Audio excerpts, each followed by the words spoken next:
આપણે મોરબી પશુપતિનો પ્રાગટ્ય દિવસ છે એ નિમિત્તે માતાજીની શોભાયાત્રા હર્ષોલ્લાસથી ઉજવીએ છીએ। હવે આ શોભાયાત્રામાં ગામો ગામથી લગભગ 50 તાલુકામાંથી ભરવાડ સમાજ અને અન્ય ધાર્મિક ધર્મપ્રેમી સાથે બધી જોડાય છે।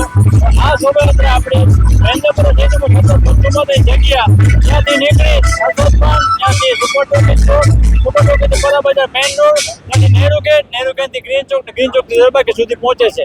આશરે આ શોભાયાત્રા વર્ષોથી પરંપરા નીકળે છે પણ છેલ્લા 20-22 વર્ષ વધારે ઉદ્યમથી બધું મોટા પાયે ઉત્સાહથી થાય છે।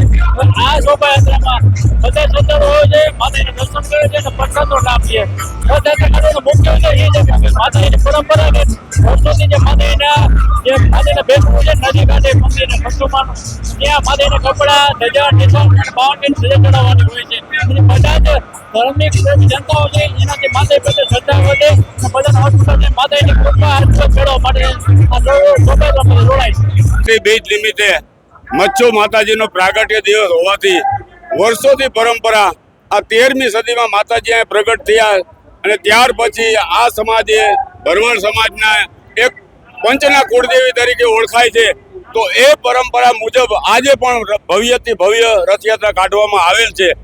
આ રથયાત્રાની અંદર અમારે લોકો હુડો રમતા રમતા રાસ રમતા રમતા અમારા ધર્મગુરુઓ સાથે જોડાય છે।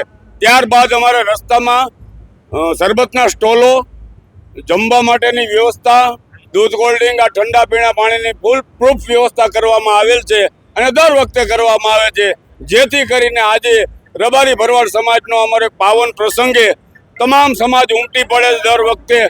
એટલા માટે આજે અષાઢી બીજ નિમિત્તે અમારા પ્રાગટ્ય દિવસ માતાજીના નિમિત્તે આજે આ રથયાત્રા કાઢવામાં આવે છે।